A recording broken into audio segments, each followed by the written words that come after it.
Commitment video పెడితే నన్ను అందరు ట్రోల్ చేశారు కదా. కమిట్మెంట్ అంటే ఇదే, ఇలాగే ఉంటుంది. కమిట్మెంట్ అంటే అర్థమవుతుందా? కమిట్మెంట్ అంటే ఇలాగే ఉంటుంది. సో సినీ ఫీల్డ్లో ఎదగాలి అంటే కమిట్మెంట్ ఇవ్వాల్సిందే ఖచ్చితంగా. కమిట్మెంట్ లేకపోతే అమ్మాయికి ఆఫర్స్ ఉండవు. చాలా మంది అమ్మాయిలు వాళ్ళని చంపుకొని ఆ ఫీల్డ్లో ఎదుగుతున్నారు. అలాంటి వాళ్ళు ఏదో ఒక టైంలో ఎవరో ఒక చేతిలో బలైపోతున్నారు.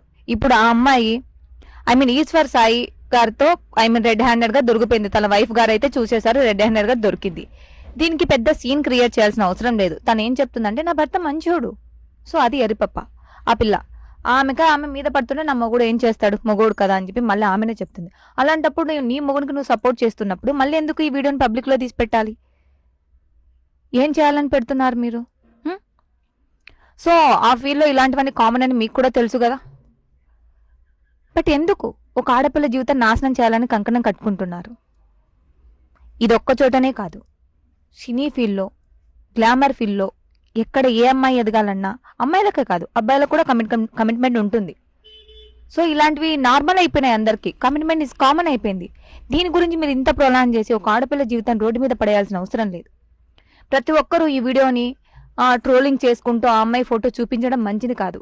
ఒక సైడు ఆలోచించండి. ఆ ప్లేస్లో మీ చెల్లో, మీ అక్కో, మీ తోబుట్టు, నీ కుటుంబంలో ఒకరుంటే అలాగే వీడియో తీసి అప్లోడ్ చేస్తారా? తను చేసింది తప్పే, నేను మంచి అని చెప్పను. బట్ తను ఎదగడానికి చేసుకుంటుంది. తను ఎదగడానికి ఒకరి కింద తగ్గాలి. అబ్బా, సినీ ఫీల్డ్లో ఎదగాలి అంటే ఒకరి కింద లొంగాలి, వంగాలి అని నేను ఫస్టే చెప్పాను కదా.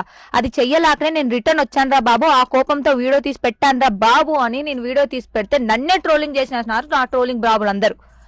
మీడియా వాళ్ళు 1కి 4 వేసి తమ్ముళ్ళు చేసేసుకున్నారు. ఇప్పుడు ఈ పిల్ల ఫోటోలు ఎడాబడా వేసేస్తున్నారు. ఏంటిది? మీ రేటింగ్ కోసం, మీ వ్యూస్ కోసం ఒక ఆడపిల్ల జీవితాన్ని రోడ్డు మీద పెట్టడానికైనా సిద్ధమే. దేనికి ఉంది? మీడియాలు ఉంది దేనికి? మీమర్స్ ఉంది దేనికి? ఒక జీవితాన్ని నాశనం లేపి మీరు పైకి ఎదగడానికే. ఏమొస్తుంది మీకు? ఈరోజు నీ గురించి ఒకరి గురించి మీరు వీడియో తీస్తున్నారు, రేపొద్దున మీ గురించి ఇంకొకరు వీడియో తీస్తే రోజు ఒకటి వస్తుంది. అది మర్చిపోకండి. అది మైండ్లో పెట్టుకొని ఒకరిని నెగిటివ్ చేయండి. అనవసరంగా ఒక అమ్మాయి ఫేస్ రివీల్ చేసి ఇది నా మొగుని దగ్గర పడుకుంది అని చెప్పి ఆ అమ్మాయిని నలుగురిలో హేళన చేయడం అనేది మంచి పద్ధతి కాదు.